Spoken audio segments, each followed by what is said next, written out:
Lembaga pembiayaan adalah badan usaha yang dapat membantu masyarakat untuk apa? Nah, di sini kita perlu tahu dulu apa itu lembaga pembiayaan.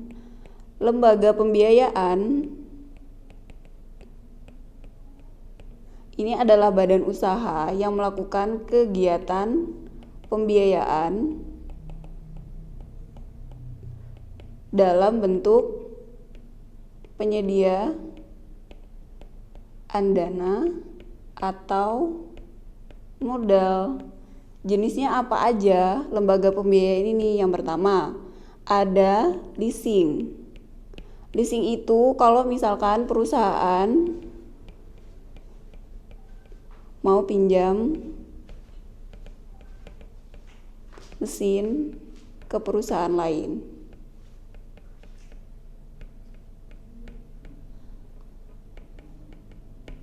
Kemudian ada juga anjak piutang. Ini adalah pihak ketiga yang menangani piutang. Jadi kalau misalkan teman-teman itu punya perusahaan, kemudian males nih nagihin utang atau misal ngatur utang itu gimana, jadi bisa dengan meminjam jasa pihak ketiga yaitu anjak piutang. Kemudian ada lagi yang kita kenal kartu kredit.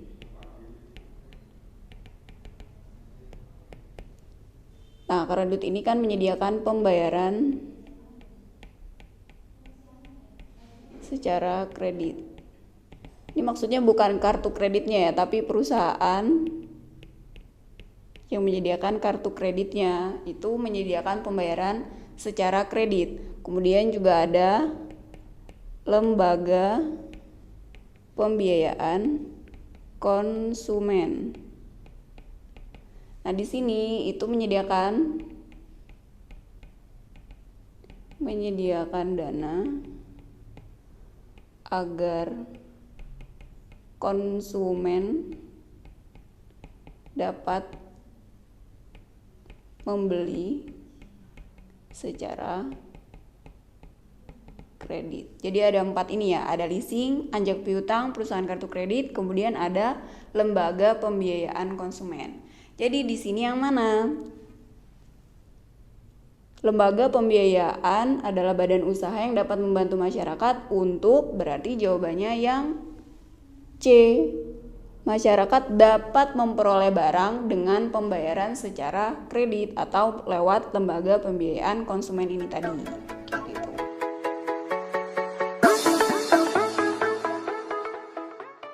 Ya, lanjut ke yang nomor 7. Manakah pernyataan yang benar mengenai pertumbuhan ekonomi dan pembangunan ekonomi? Di sini teman-teman harus bisa bedain apa itu pertumbuhan ekonomi, apa itu pembangunan ekonomi. Pertumbuhan ekonomi biasanya terkait dengan PDB. Karena dilihat dari jumlah produksi dari suatu negara yang dihasilin itu berapa? Itu pertumbuhan ekonomi. Sedangkan pembangunan ekonomi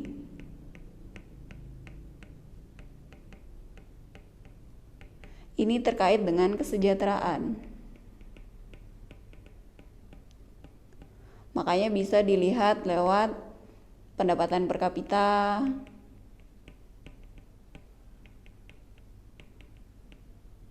distribusi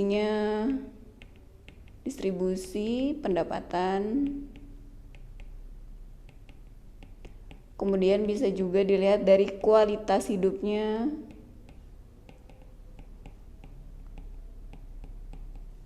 atau indeks pembangunan manusianya IPM. Nah, di sini kita lihat nih masing-masing dari pilihannya gimana. Yang A, pertumbuhan ekonomi lebih luas maknanya daripada pembangunan ekonomi. Salah. Harusnya pembangunan ekonomi yang lebih luas daripada pertumbuhan. Karena kalau pembangunan ekonomi di situ ada pertumbuhan ekonomi. Tapi kalau pertumbuhan ekonomi belum tentu termasuk pembangunan ekonomi. Jadi yang A itu pilihannya salah. Kemudian yang B, konsep pertumbuhan ekonomi lebih mengacu pada perubahan kualitatif. Salah, kalau pertumbuhan ekonomi itu kuanti, bukan kuali. Kemudian yang C, tingkat pembangunan ekonomi diukur dalam persentase. Ini kebalik ya, harusnya ini pertumbuhan, bukan persentase. Kemudian yang D, pertumbuhan ekonomi memperhitungkan perubahan struktural. Justru perubahan struktural ini ada di pembangunan, bukan pertumbuhan. Berarti salah. Jadi jawabannya yang benar adalah yang E. Pembangunan ekonomi mengukur peningkatan dari kualitas hidup.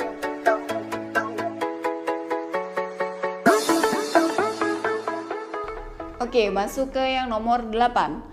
Perusahaan Dainera merupakan perusahaan dagang yang menggunakan metode periodik. Nah, akuntan perusahaan Dainera melakukan kesalahan pencatatan, yaitu beban angkut penjualan senilai 400.000 ternyata dicatat atau didebet ke beban angkut pembelian. Kesalahan tersebut dapat menyebabkan saldo akunnya seperti apa? Nah, di sini ingat metode periodik ini mencatat seluruh akun pembelian. Semuanya dicatat. Kalau misalkan kita beli ya sudah dicatat pembelian. Kalau tunai berarti sama kas. Ini debit, ini kredit. Nah, sedangkan metode perpetual itu dia tidak mencatat pembelian.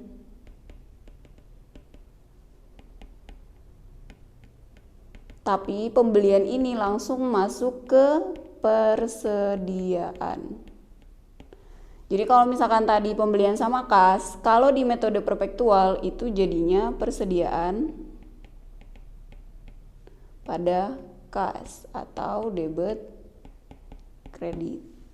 Nah, di sini yang ditanyakan itu ternyata akun yang seharusnya itu beban angkut penjualan itu dicatat ke beban angkut pembelian.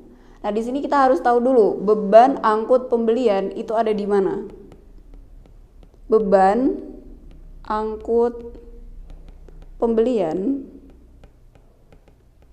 itu ada di HPP. Sedangkan beban angkut penjualan itu ada di beban operasional. Nah, urutannya adalah penjualan bersih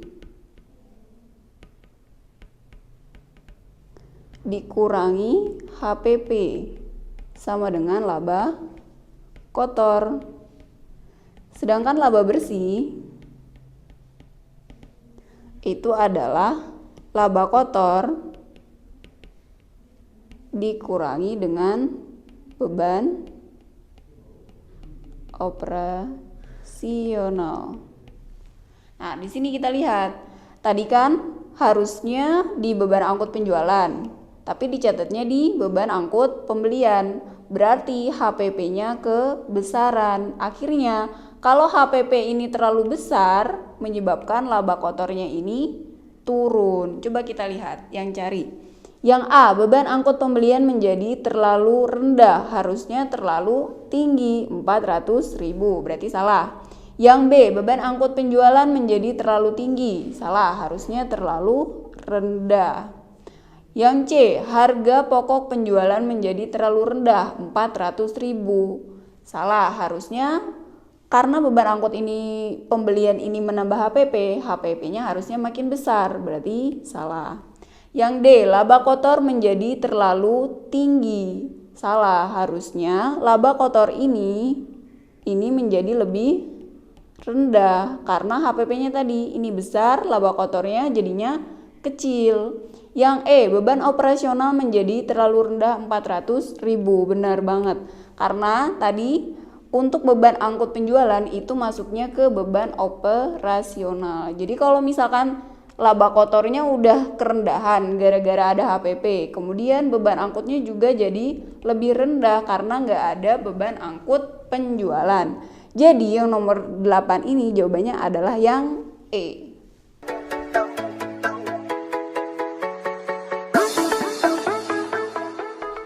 Ya, nomor 9. Perusahaan dagang Akira memiliki piutang pada akhir periode sebesar 1.250.000.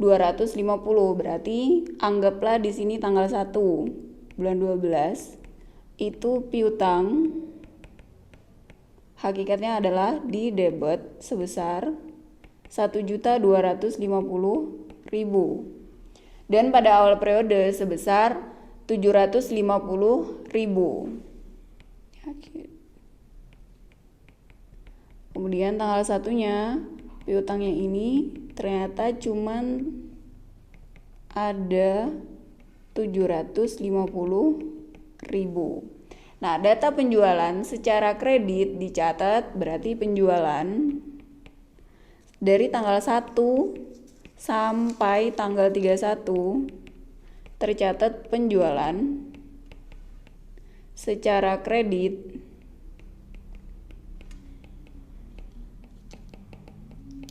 ini ada sebesar 10 juta rupiah.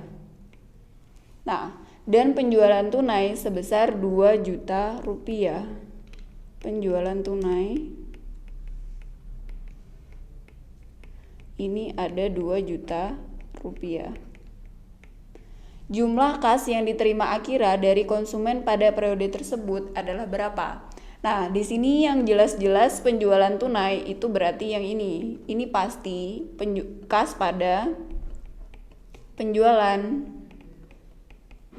Sedangkan kalau penjualan kredit, ini pencatatannya adalah piutang pada penjualan.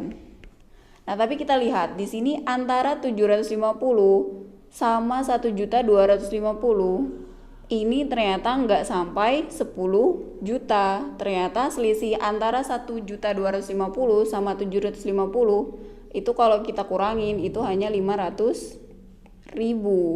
Berarti ini 10 jutanya kita kurangin 500.000.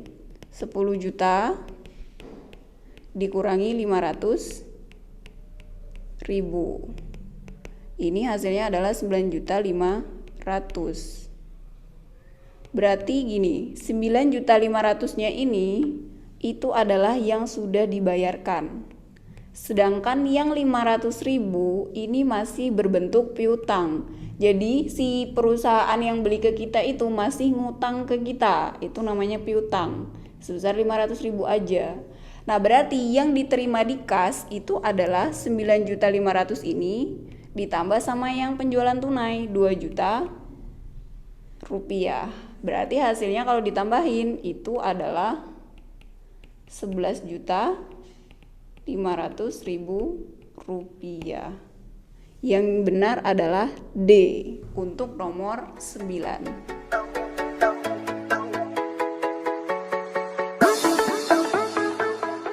Oke, kita masuk ke yang nomor 10. Pertanyaannya adalah produk domestik bruto atau PDB ini mengukur nilai pasar barang jasa akhir yang diproduksi di suatu wilayah negara pada periode tertentu. Sebab PDB per kapita diperoleh dengan cara PDB nominal dibagi dengan jumlah penduduk. Di sini yang perlu kita ingat itu adalah PDB dulu. PDB di sini itu bisa kita hitung dengan 3 pendekatan. Yang pertama, pendapatan.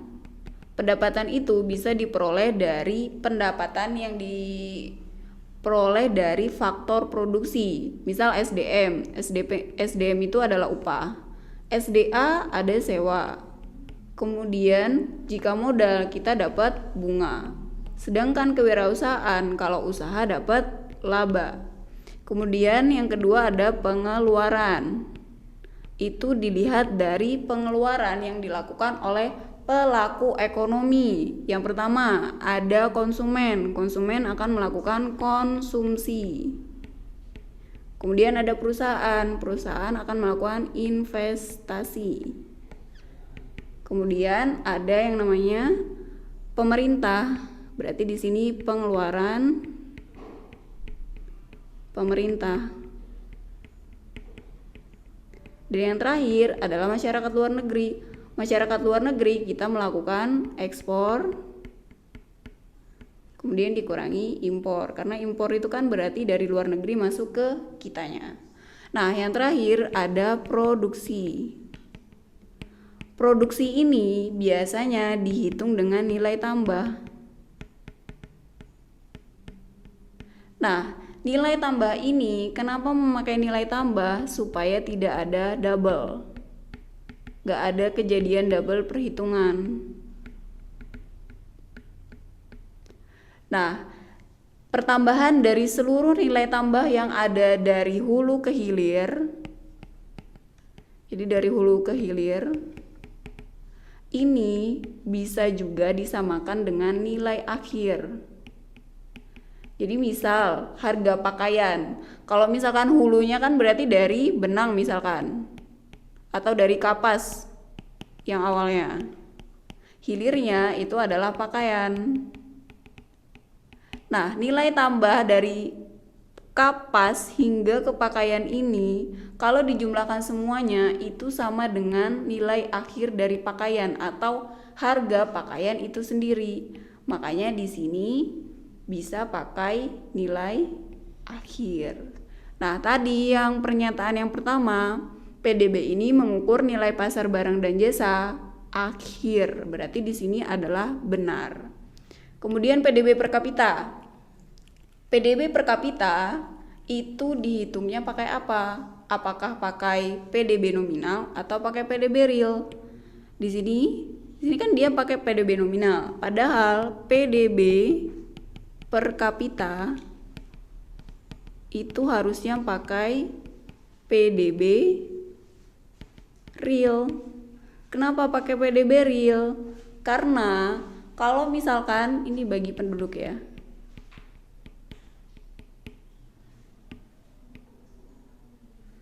dibagi jumlah penduduk untuk PDB per kapita. Nah, kenapa dia harus pakai PDB real? Karena kalau misalkan pakai PDB nominal, ini kan pakai harga yang berlaku saat itu, harga yang berlaku tahun itu. Nah, kalau misalkan kita pakai harga yang berlaku tahun itu akan menyebabkan yang namanya ada inflasi. Makanya kalau misalkan menghitung PDB per kapita itu harusnya pakai PDB real dibagi jumlah penduduk. Jadi yang sebabnya ini salah. Kalau pernyataan benar sebab salah, jawabannya adalah C untuk yang nomor 10.